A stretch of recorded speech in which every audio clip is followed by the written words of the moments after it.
¿Quién no ha tenido esta fantasía? ¿No? Claro, ¿no? Yo me acuerdo que después de que terminé mi carrera, la licenciatura, y trabajaba de redactor de una revista de negocios, ¿no? Y entonces unas vacaciones, de ese último día de vacaciones, en el que te tienes que regresar a la realidad, y dices, yo me quiero quedar a trabajar aquí, ¿no? O sea, yo podía hacer mi trabajo, yo corregía la ortografía de los artículos, entonces yo podía hacer mi trabajo remoto. Y entonces soñé, ¿no?, que podía vivir en la playa y trabajar desde la playa, ¿no? ¿Quién ha tenido esta fantasía, ¿no? Los nómadas digitales. No tener que despertar y salir corriendo a la oficina, ¿no? Y la mejor de todas, trabajar en calzones. Y sin embargo, lo que tenemos, ¿no?, todavía hoy en día es esto y esto. Nunca antes en la historia de la humanidad estábamos tan cerca de poder trabajar de forma remota. Y de hecho, ¿no?, se nos ha presentado como la panacea, como la solución de todos los problemas. Pues yo, ¿no?, desde la filosofía tengo una crítica, porque a la filosofía le gusta hacer el aguafiestas de la verdad. Y entonces ahí donde todo el mundo dice, ¿cómo llegamos al trabajo remoto? ¿Cómo podemos vivir este sueño, esta fantasía? La filosofía dice, ¿por qué queremos hacerlo? ¿O realmente queremos hacerlo? Es decir, ¿esto es lo que nos va a hacer felices? Bueno, para llegar al punto voy a tocar unos casitos que he analizado.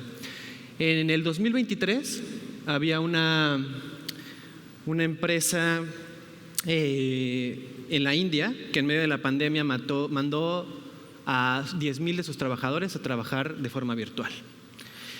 Y en eso aparecieron 3 investigadores de la Universidad de Chicago para analizar el impacto que esto tenía en la organización.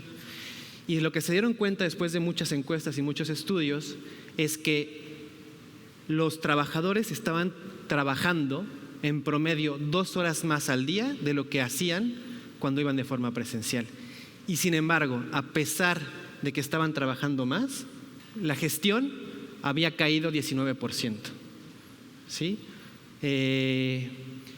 Hay otro caso, ¿no?, que es el caso de este señor que se le ocurrió que era buena idea despedir a 900 empleados en una charla de Zoom.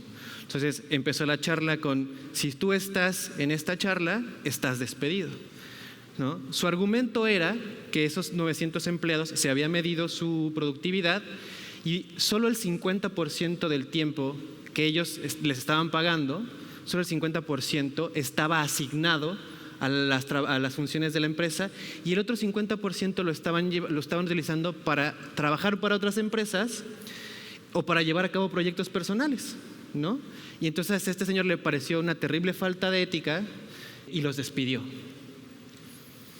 Y eso me hace preguntarme, porque claro, si uno piensa 2, 3, 10 personas lo estaban haciendo, pues sí podemos pensar que es falta de ética, que eran malas personas, pero 900, yo creo que lo que habla eso es de que hay un mal subyacente. Y por eso creo que la filosofía, que es lo que yo me dedico, se tiene que preguntar qué es lo que está pasando.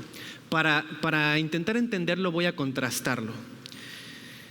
Hay una empresa, una planta, una fábrica en Estados Unidos, en 1924, de 1924 a 1932, un señor que se llama Elton Mayo, que era un profesor de Harvard, quiere entender qué es lo que hace que las personas sean más productivas.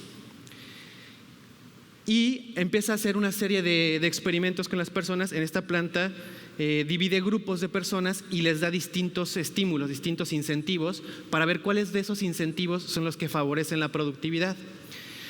Les da lugares más cómodos, más iluminados, les da mejores condiciones de trabajo, más descansos, días libres, mejoras de sueldo, y en algunos casos, a algunos grupos no les da nada y a otros además les quita cosas.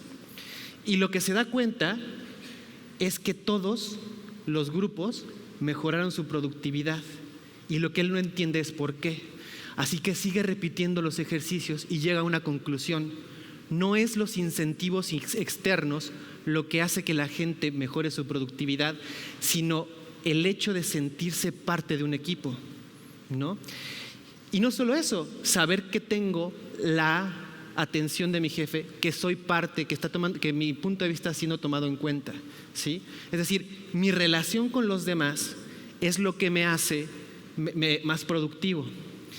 Y entonces ahí tenemos un problema, porque bueno, uno pensaría esto fue hace 100 años, o sea, un experimento de 8 años, pero hace 100 años. ¿Es vigente? Yo creo que sí.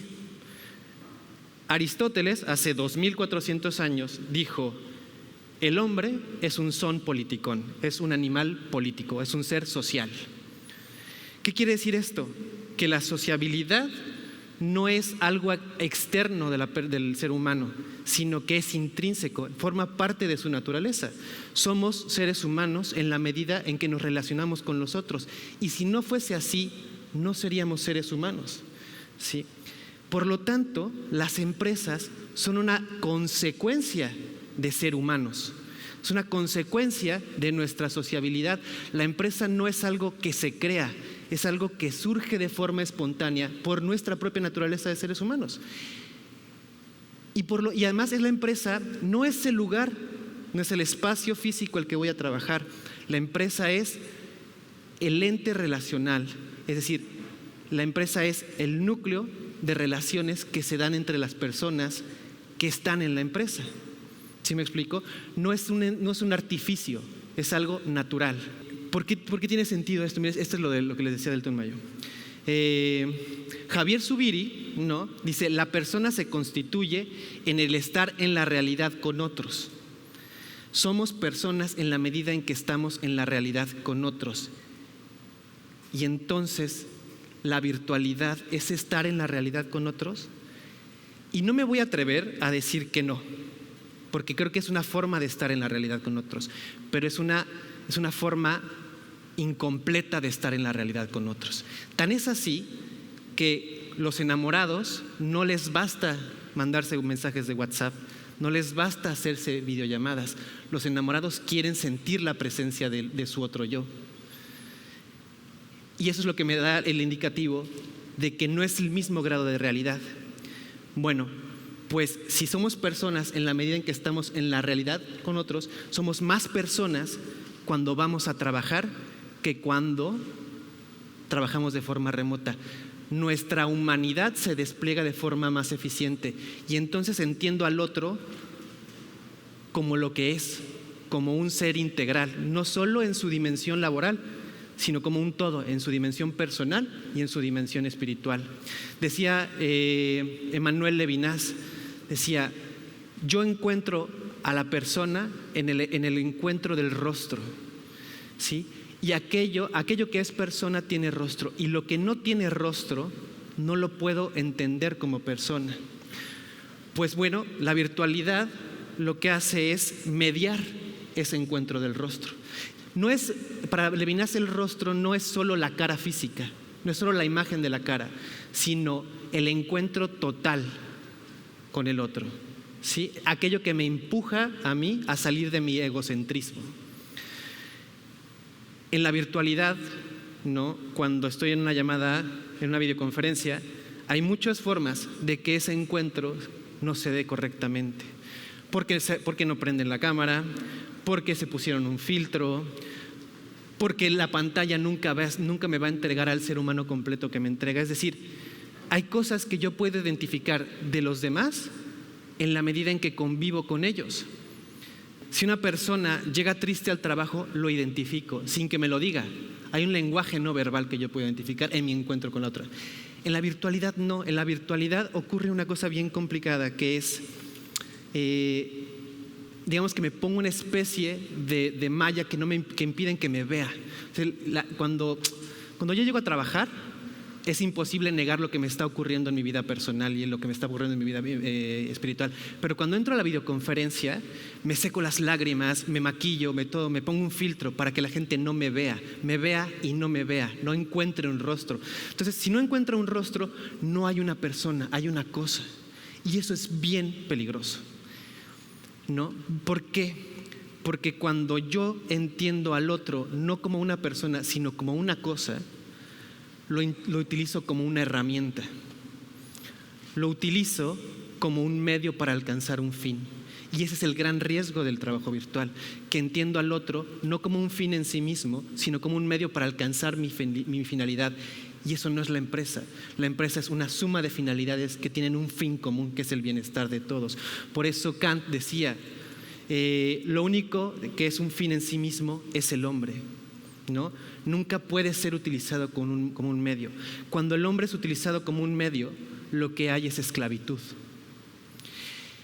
Y la apoteosis, ¿no? El grado más alto en la historia de la humanidad de esto fueron los campos de concentración nazi.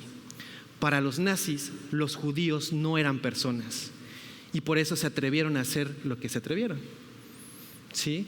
Ese es el gran riesgo. Nos estamos deshumanizando. El trabajo virtual nos deshumaniza. Gilles Lipovetsky dice, en la cultura de la individualidad, el individuo se desvincula de las necesidades y del sufrimiento de sus colegas. Ya no me interesa, ¿sí? ¿Qué es lo que hacía que las mujeres de la fábrica trabajaran mejor? Que entendían las necesidades y el sufrimiento de sus compañeras. Yo cuando voy a trabajar, y si aunque ya terminé mi trabajo, tengo un compañero que aún no termina, es muy normal que yo me acerque y le diga, ¿en qué te ayudo? ¿Qué necesitas? Eso no pasa en la virtualidad. Nos aislamos no solo emotivamente, nos aislamos existencialmente, ¿sí? Por eso es tan difícil para los directores de recursos humanos construir una cultura organizacional cuando el trabajo es 100% virtual. Porque la cultura no es algo que se enseña en un manual.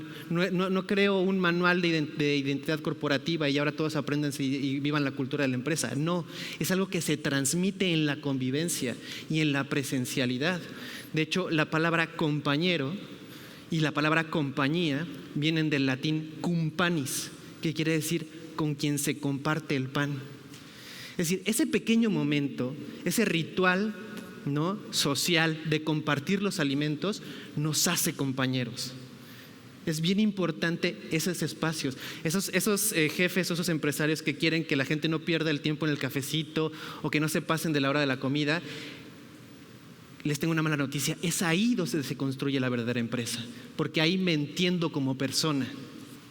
Entonces, y luego hay una cosa bien importante después del tema de la cultura, que es, hay conocimientos que solo se dan o que solo se aprenden en la convivencia.